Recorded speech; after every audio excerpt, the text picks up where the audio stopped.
The Zephyrian Empire stretched across 17 star systems, their crystalline ships cutting through the void like shards of broken starlight. For 3,000 years, they had ruled the galaxy with elegant cruelty, their pale, dragon-like forms inspiring terror in every species they encountered.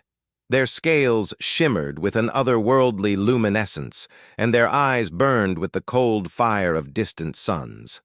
Commander Vexithara glided through the corridors of the flagship Eternal Dominion, her serpentine tail leaving whispers against the polished floor. The pale dragon's crest flared with satisfaction as she reviewed the latest conquest reports. The human colony of New Terra had fallen in mere hours, its defenders scattered like leaves before a hurricane. These humans, with their soft pink flesh and primitive technology, had proven even more pathetic than intelligence reports suggested. The bridge hummed with activity as her subordinates processed the spoils of war.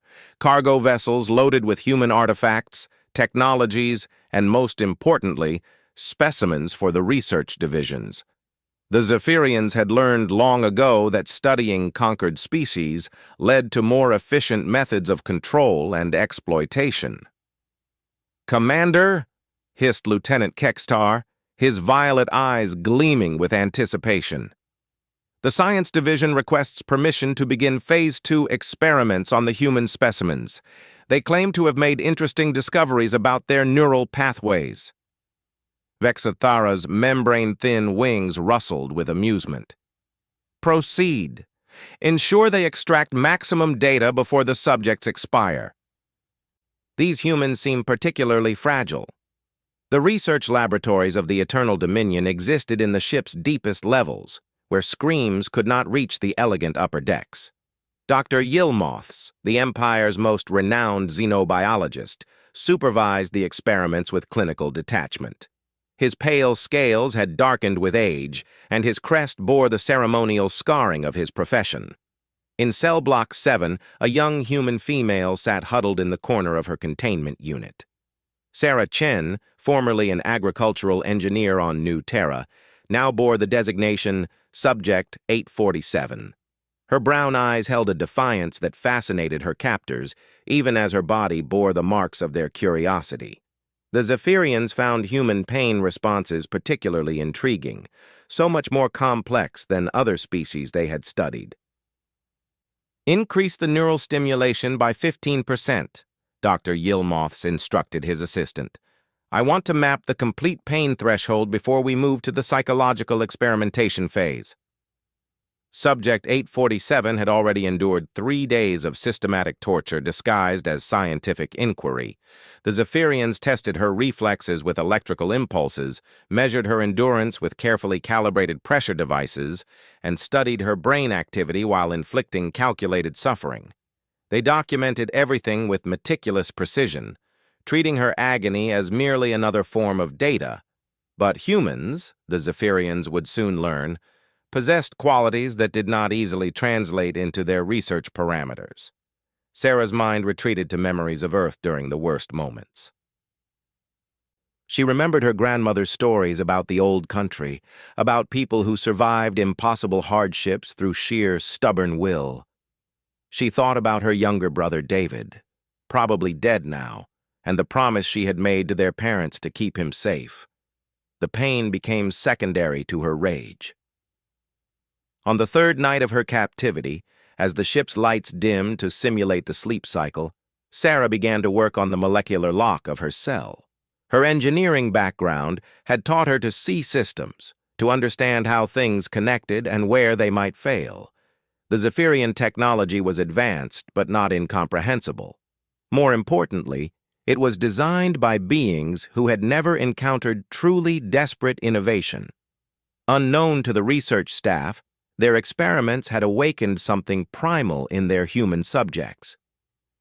In cells throughout Block 7, the captured colonists began to communicate through tapped codes against the walls.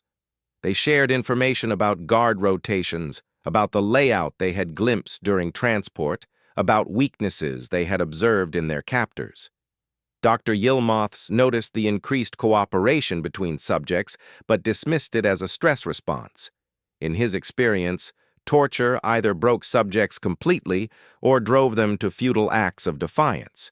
He had never encountered a species that used systematic suffering as fuel for coordinated resistance. The breakthrough came on the fourth day when Sarah successfully bypassed her cell's locking mechanism during a shift change. She had identified a flaw in the security rotation, a 17-second gap when the monitoring system cycled between sensor arrays. In those precious seconds, she moved. The human female slipped through corridors that reeked of antiseptic and fear, following the mental map she had constructed from overheard conversations and glimpses during her transportation. Her bare feet made no sound on the cold metal floors as she navigated toward the ship's data cores. If she was going to die, and she accepted that she probably was, she would ensure the Zephyrians paid a price for their cruelty. Commander Vexithara was reviewing tactical reports in her quarters when the first alarms began to wail. Her communication panel erupted with panicked transmissions from the research levels, multiple containment breaches, security teams requesting immediate assistance. Most disturbing of all, reports of humans moving through the ship with apparent knowledge of its internal systems. "Impossible," she hissed, her crest flaring with indignation. "These primitive creatures barely understand their own technology." But as security footage began streaming to her personal monitors, Vexithara witnessed something that challenged everything she believed about the conquered species. The escaped humans moved with purpose, working together with an efficiency that spoke of rapid adaptation and shared intelligence. They had somehow acquired tools, accessed maintenance shafts, and were systematically disrupting ship operations. In the ship's primary data vault, Sarah Chen stood before a towering array of crystalline storage matrices. Her hands, still trembling from the after-effects of the experiments, worked steadily at the access terminals. The Zephyrian interface was elegant but logical, and her engineer's mind had already begun to decode its basic functions. She was not trying to escape the ship. She knew that was impossible.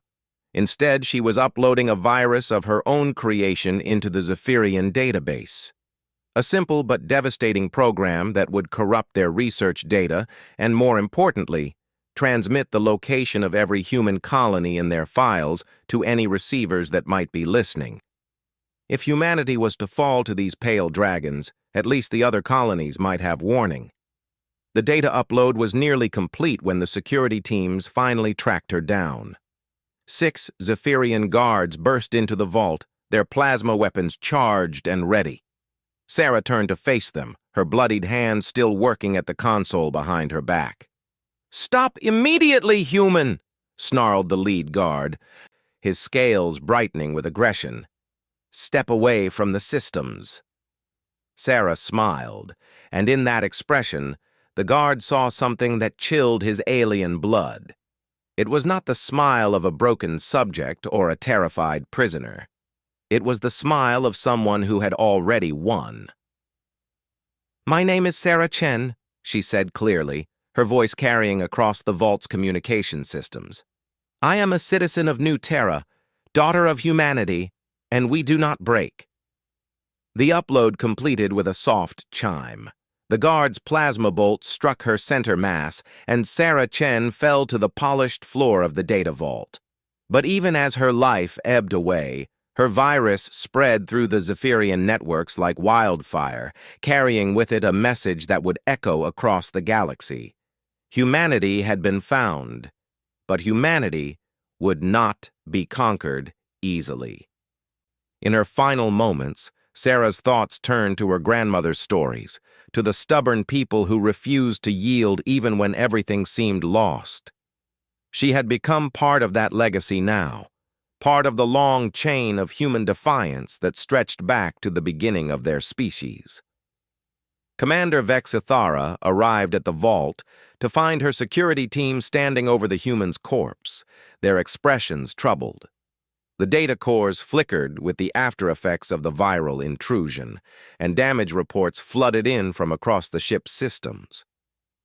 "How much did she access?" Vexthara demanded. The chief technician's crest drooped with shame. "Everything, Commander. Colonial records, research data, fleet positions, and she transmitted it all on an open frequency before we could stop her." For the first time in her long military career, Commander Vexthara felt something approaching uncertainty. This single human female, broken and tortured, had inflicted more damage on the Zephyrian Empire in one night than most species managed in years of warfare. As she stared down at Sarah Chen's still form, the pale dragon began to understand that they had gravely underestimated their newest prey. The humans were not just another species to be conquered and studied. They were something far more dangerous. They were survivors. The virus continued its work throughout the ship's systems, and across the galaxy, human colonies began receiving Sarah's final transmission. Her death had lit a beacon in the darkness, a signal that would unite humanity in ways the Zephyrians could never have anticipated. The hunt was about to become a war. The transmission reached the Centauri Defense Network 6 days after Sarah Chen's death. Admiral Marcus Kane stood in the command center of Prometheus Station, watching the decoded message play across the main display for the 15th time. The technical specifications of Zephyrian ships, the locations of human colonies already under attack, and most chilling of all, footage from the research laboratories of the Eternal Dominion. "Jesus Christ," whispered Commander Lisa Park, Kane's chief intelligence officer. "They're not just conquering us, they're studying us like lab rats." Kane's weathered face remained impassive, but his hands clenched into fists behind his back. He had fought in the border wars against the Altarian Collective, had seen the brutality that alien species could inflict on each other. But this was different. This was systematic torture disguised as science, conducted with the casual indifference of beings who viewed humanity as nothing more than interesting specimens. "How many colonies have gone dark since New Terra?" Kane asked. 17 confirmed, sir. Another 8 have missed their scheduled check-ins." Commander Park's voice carried the strain of sleepless nights spent coordinating evacuation efforts. "We estimate the Zephyrian fleet at approximately 200 vessels moving in coordinated hunting packs." The Admiral turned to study the tactical display showing human space. Red markers indicated lost colonies, yellow showed those under evacuation, and an ever-shrinking patch of green represented territories still under human control.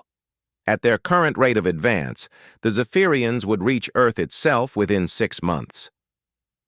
"What do we know about their military capabilities?" Kane inquired.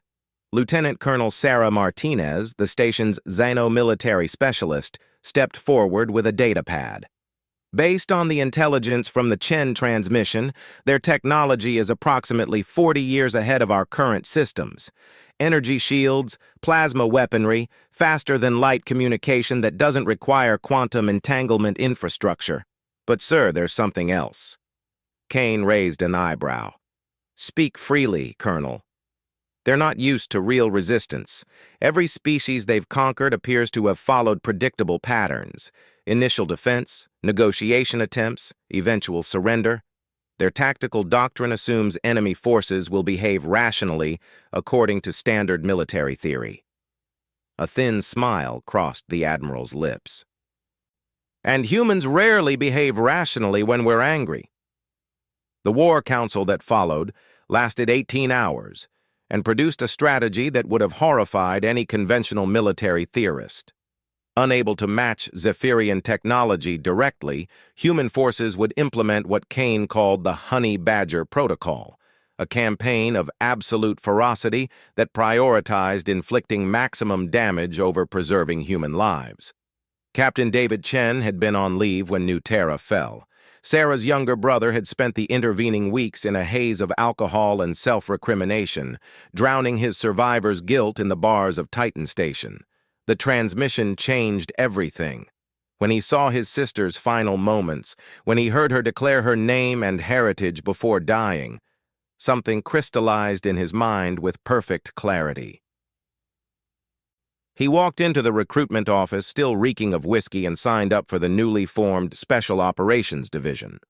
The recruiter, accustomed to desperate volunteers, took one look at Chen's personnel file. Graduate degree in tactical engineering, combat experience in the Outer Rim conflicts, and the hollow-eyed intensity of someone with nothing left to lose, and fast-tracked his application. 3 weeks later, Captain Chen found himself aboard the stealth corvette Retribution, leading a team of 12 volunteers on a mission that Command had classified as a intelligence gathering operation. In reality, they were heading to the Zephyrian-controlled system of Kepler 442, where the aliens had established a forward research facility on the planet's fourth moon. The facility was heavily defended by Zephyrian standards, energy shields, automated defense platforms, and a garrison of approximately 300 soldiers. For most species, it would have been an impregnable fortress. But most species had never encountered humans operating under the assumption that their lives were already forfeit. Chen's team inserted via single-person drop pods, using the moon's magnetic field to mask their approach. They carried experimental weapons developed in the crash programs that had consumed every human research facility since the first attacks. Plasma charges designed to overload Zephyrian energy systems, chemical weapons tailored to the aliens' unusual biology, and most importantly, modified neural interface devices that could interact with Zephyrian computer systems. The assault began at Uro 300 local time, when the facility's guards were at minimum alertness. Sergeant Maria Santos, a former demolitions expert, had spent 6 hours crawling through the maintenance ducts to reach the shield generators. Her plasma charges detonated simultaneously with Private Johnson's assault on the communication array, plunging the facility into darkness and isolation. What followed was not a battle in any conventional sense.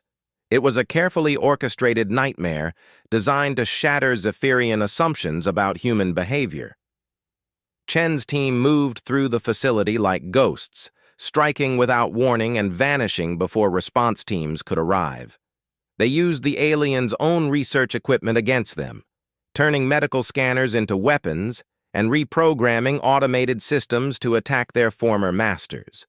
Dr. Velthos, the facility's research director, found himself trapped in his laboratory as human soldiers systematically dismantled 3,000 years of Zephyrian scientific superiority.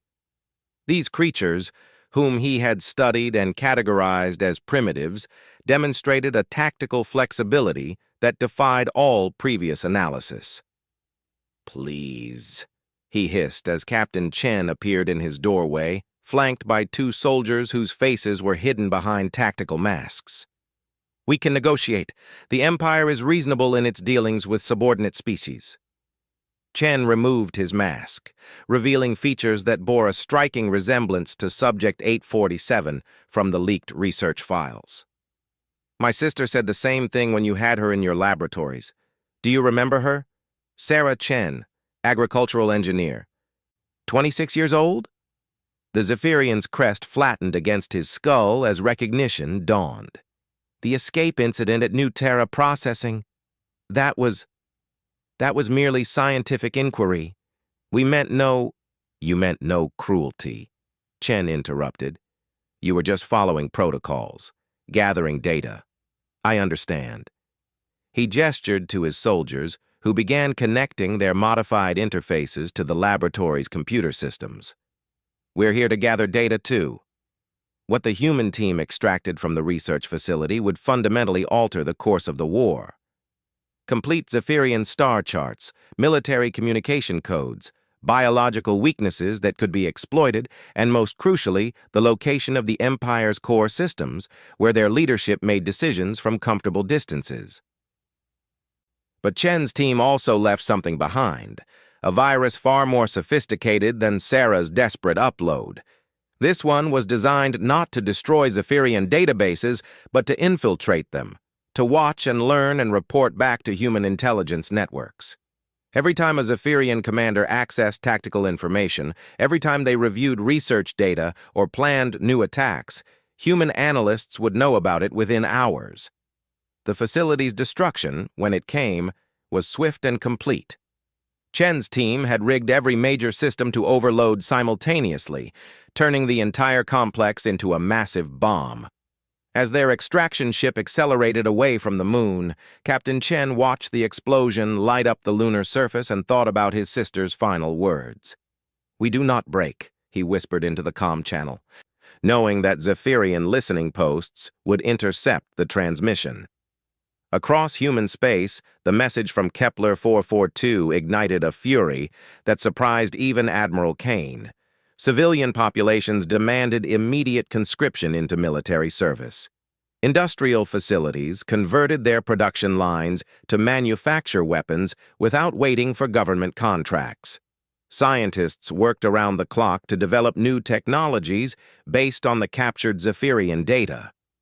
On Earth, Professor Elena Vasquez led a team of xenobiologists in developing chemical weapons specifically tailored to Zephyrian physiology. The aliens' respiratory systems, designed for the thin atmospheres of their homeworld, proved vulnerable to engineered toxins that were harmless to most other species. In the asteroid belt, miners began converting their heavy equipment into improvised warships. The mining laser that could cut through solid rock could also slice through Zephyrian hull armor. The reaction mass accelerators used to move asteroids could launch projectiles at significant fractions of light speed. Most importantly, human hackers and computer specialists began the systematic infiltration of Zephyrian networks. The aliens' technology was advanced, but not impregnable, especially when attacked by beings who viewed computer security as an interesting puzzle rather than an insurmountable barrier. Commander Vexithara received the reports from Kepler 442 while her fleet was in hyperspace, traveling toward their next target. The complete destruction of the research facility was troubling enough, but the implications went far deeper. The humans had not simply attacked and withdrawn, they had demonstrated capabilities that should have been impossible for their technology level. "How did they penetrate our quantum encryption?" she demanded of her chief communications officer. "Unknown, Commander. The security algorithms show no signs of conventional decryption. It appears they found methods to bypass the encryption entirely rather than break it." The pale dragon's crest flared with frustration. Every assumption about human limitations was proving incorrect. Their primitive technology masked innovative approaches that Zephyrian scientists had never considered.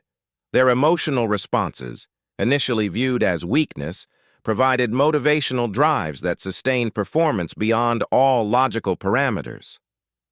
Most disturbing of all, the humans seemed to learn and adapt at an exponential rate. Each encounter with Zephyrian forces provided them with new information, which they immediately integrated into improved tactics and technologies. It was as if they were conducting their own research program, using warfare itself as their laboratory.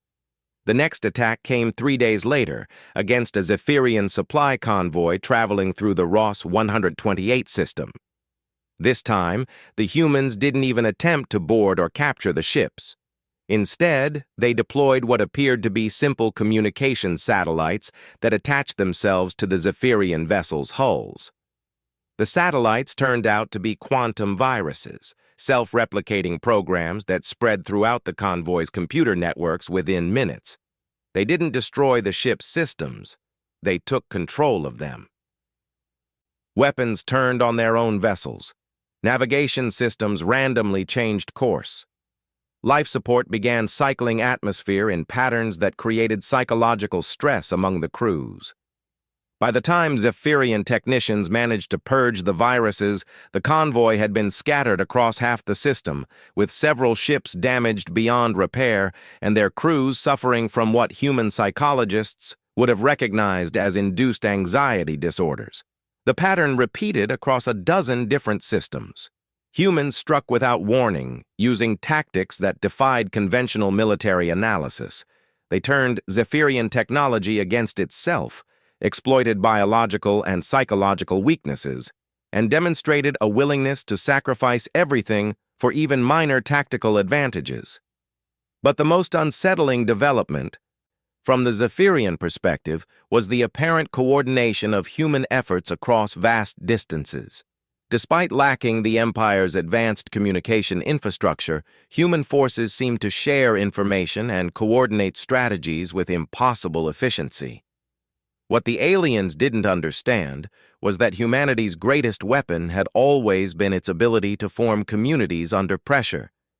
The encrypted networks that connected human colonies, originally designed for research collaboration and trade coordination, had been rapidly militarized. Every piece of intelligence, every tactical innovation, every successful technique was shared instantaneously across all human territories. The war was evolving beyond the Zephyrians' comprehension, transforming from a simple conquest into something that challenged their fundamental understanding of how conflicts were supposed to unfold. The Pale Dragons had initiated what they believed would be a routine subjugation of primitive beings. Instead, they had awakened something that would teach the galaxy a new definition of the word dangerous. The humans were no longer hiding. They were hunting. High Empress Zixandra convened the Grand Council in the crystalline halls of the Imperial homeworld, her ancient scales shimmering with barely contained fury. For 6,700 years, she had ruled the Zephyrian Empire with absolute authority, watching lesser species kneel before her people's superior technology and tactical doctrine. Now, for the first time in her millennia-long reign, she faced the possibility of defeat. The holographic displays surrounding the council chamber told a story of systematic failure. Red indicators marked the locations of destroyed fleets. Yellow showed systems where Zephyrian forces had been forced to withdraw, and an alarming number of green zones indicated complete communication blackouts, where entire battle groups had simply vanished. "Explain to me," the Empress hissed, her voice carrying harmonics that made the chamber's crystal walls resonate with discordant notes, how a species that had not achieved faster-than-light travel 30 years ago has reduced my empire to this state of chaos. Grand Admiral Kelthuvar, veteran of 100 campaigns, kept his crest low in submission. "Your Imperial Majesty, the humans do not fight according to any established tactical doctrine. They sacrifice strategic positions to achieve minor tactical gains. They expend resources on attacks that serve no apparent military purpose. They persist in resistance long past the point where surrender would be logical. Are you telling me," Zixandra's tail lashed behind her throne, "that our failure stems from the enemy's irrationality?" Fleet Commander Nex Polth, recently returned from the disaster at Alpha Centauri, spoke with the hollow voice of someone who had witnessed the impossible. "Your Majesty, I watched a single human fighter pilot ram his damaged craft into one of our dreadnoughts. The tactical value was minimal. His ship couldn't have caused significant damage. But he transmitted a message on all frequencies before impact. He said his name was Jackson Torres, that he was 34 years old with 2 daughters, and that he wanted us to remember him." The council chamber fell silent. The concept of individual identity transcending tactical necessity was alien to Zephyrian thinking.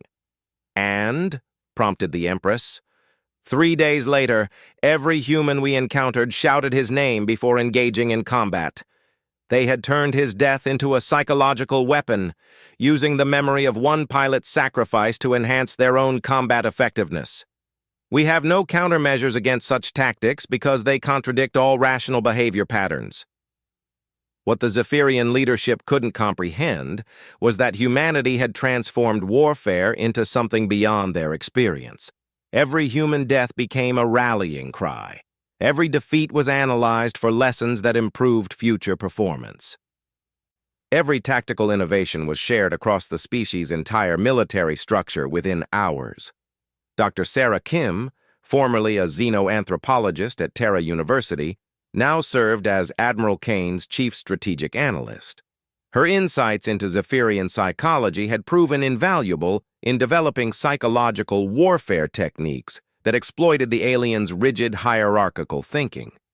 "They're not adapting," she explained to Kane's staff during their morning briefing. "Zephyrian culture has been stagnant for thousands of years. They conquered the galaxy using superior technology and established tactical doctrines, then stopped innovating because they never encountered effective resistance." Kane nodded grimly. "And now?" "Now, they're facing an enemy that innovates in real time. Every battle teaches us something new about their weaknesses, and we implement countermeasures faster than they can develop responses. They're fighting yesterday's war while we're creating tomorrow's tactics." The proof of Dr. Kim's analysis came in the form of Operation Pale Fire, humanity's first major offensive against a Zephyrian core world.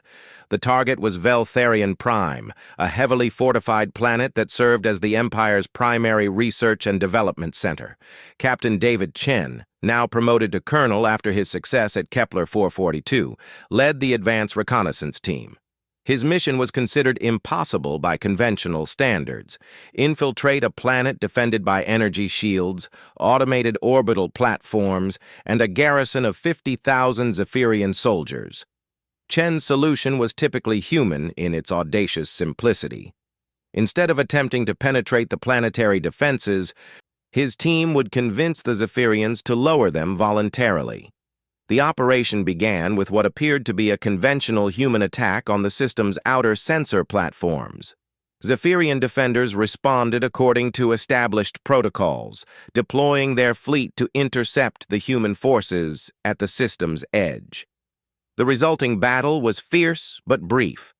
The human ships fought with desperate courage before retreating in apparent defeat. What the Zephyrians didn't realize was that the defeated human forces had successfully deployed thousands of nanoscale infiltration devices throughout the system. These microscopic machines, developed by human engineers working around the clock for 6 months, were designed to mimic natural cosmic radiation until they reached their targets. Over the following weeks, the nanobots systematically infiltrated every Zephyrian computer system in the star system. They didn't attack or destroy. They simply observed and transmitted data back to human intelligence networks. The aliens had no idea that every military communication, every research report, every tactical decision was being monitored in real time. Colonel Chen received his deployment orders while aboard the stealth ship Silent Vengeance, hidden in the system's asteroid belt. His target was Dr. Yilmoth's, the xenobiologist who had overseen Sarah Chen's torture months earlier. Intelligence indicated that the researcher had been promoted to head the Empire's new Human Studies Division, tasked with developing more effective methods of controlling and exploiting captured human populations. The infiltration took place during Veltharion Prime's night cycle, when atmospheric conditions provided maximum cover for Chen's insertion pod. He landed in the planet's research district, his environmental suit automatically adapting its camouflage to match the local architecture's crystalline surfaces. Dr. Yilmoth's was working late in his laboratory, reviewing the latest psychological profiles of human test subjects, when his door chimed with an incoming visitor. The security system identified the presence as a Zephyrian technician performing routine maintenance. The doctor activated the entry sequence without looking up from his work. "Sarah Chen," said a human voice behind him. Dr. Yilmoth's spun around to find a human male standing in his laboratory, somehow having bypassed every security system in the facility. The man's face was familiar from intelligence files. Subject 847's brother, the one who had led the attack on Kepler 442. "Impossible," the doctor hissed. "The security protocols are now under our control," Chen interrupted. "We've been watching you for weeks, Doctor. We know about your research programs. We know about the subjects you're currently holding. And we know exactly how much pain you inflicted on my sister before she died." The Zephyrian reached for his emergency communicator, but found that his laboratory's systems no longer responded to his commands. Every screen displayed the same message in both human and Zephyrian text. Sarah Chen, agricultural engineer, New Terra colony, tortured to death by Dr. Yilmoths. We remember. What do you want? The doctor asked, his crest flattening with fear. Chen smiled, and it was the same expression Sarah had worn in her final moments, the smile of someone who had already achieved victory. I want you to call off the planetary defenses. I want you to order all Zephyrian forces to stand down, and I want you to transmit surrender terms to the Imperial Council. Impossible. I lack the authority. Actually, you do. Chen activated a holographic display showing the current command structure of Veltharian Prime. 30 minutes ago, the planetary governor suffered a fatal accident when his transport experienced a navigation system malfunction. The military commander died in a similar incident 15 minutes later. The chain of command now places you as the senior authority on this planet. Dr. Yilmoths stared at the display in horror.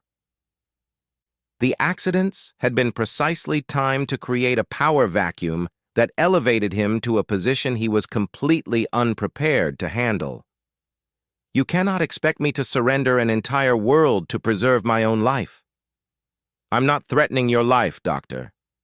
Chen's expression remained coldly pleasant. I'm threatening something far more important to your people, your research data. The laboratory's displays flickered, showing the systematic deletion of files throughout the facility's computer networks. Thousands of years of accumulated scientific knowledge, irreplaceable research into dozens of species, tactical databases that formed the foundation of Zephyrian military doctrine, all of it was being methodically erased.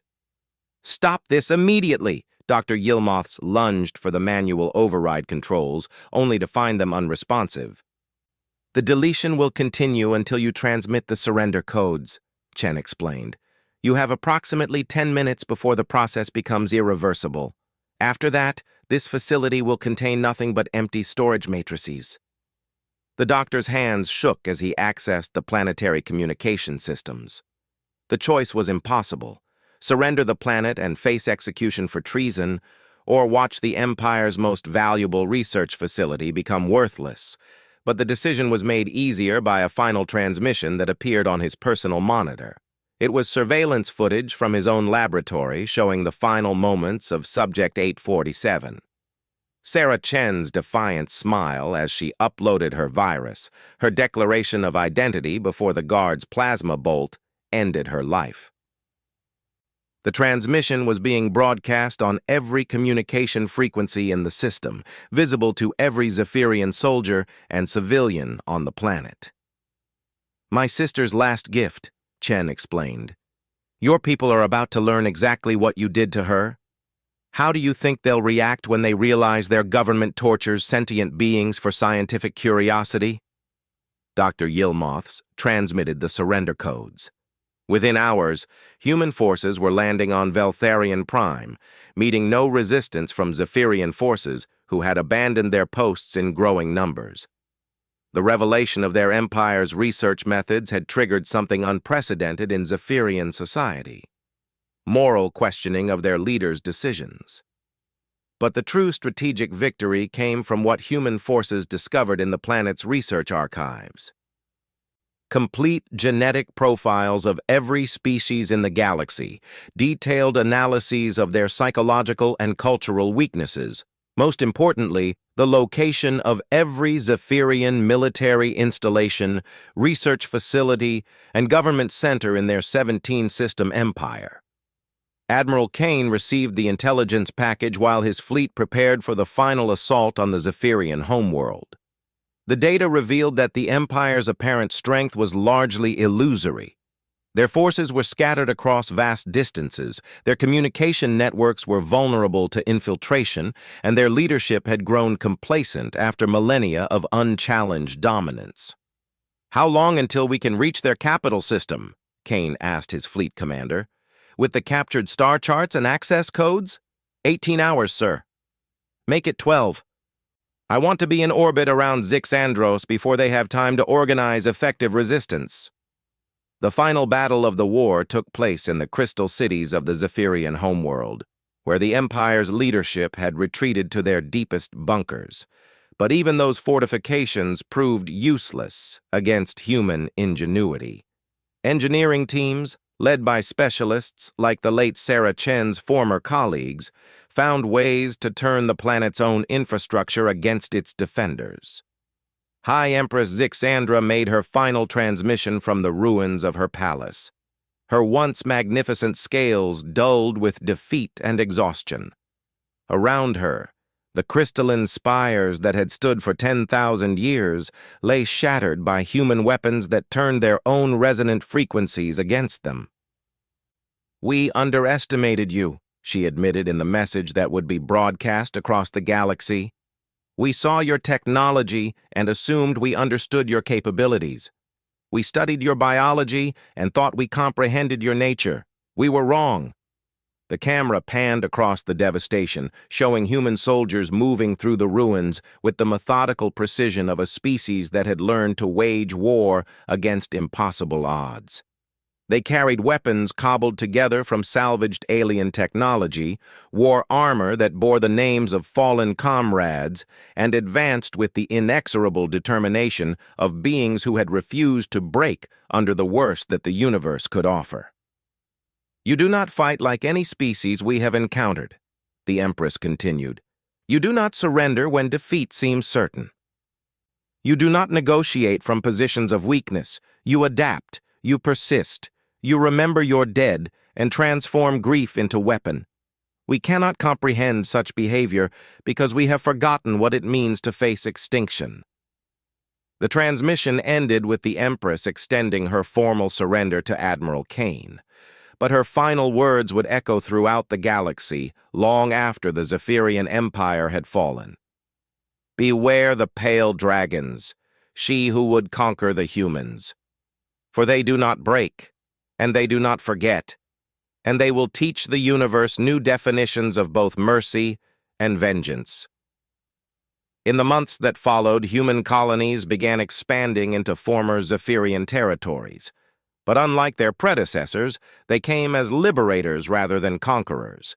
The research facilities were converted into hospitals and schools. The prison worlds became refugee centers. The weapons factories began producing tools for construction and exploration. Colonel David Chen stood in what had once been Dr. Yilmoth's laboratory, now converted into a memorial for the beings who had suffered and died under Zephyrian research protocols. At the center of the space, a simple plaque bore the names of every known victim, with Sarah Chen's name carved at the top in letters that caught the light from the room's crystal windows. "We do not break," he whispered, touching his sister's name. Around him, former prisoners of the Empire worked alongside human volunteers, building something new from the ruins of something ancient and cruel. The pale dragons had learned the hard way that some species could not be conquered, only awakened. And once awakened, humanity had proven itself capable of remaking the galaxy in ways that no empire had ever imagined. The universe was a very different place now, and it would never again underestimate the danger of creatures who fought not just for survival, but for the memory of those who had fallen along the way.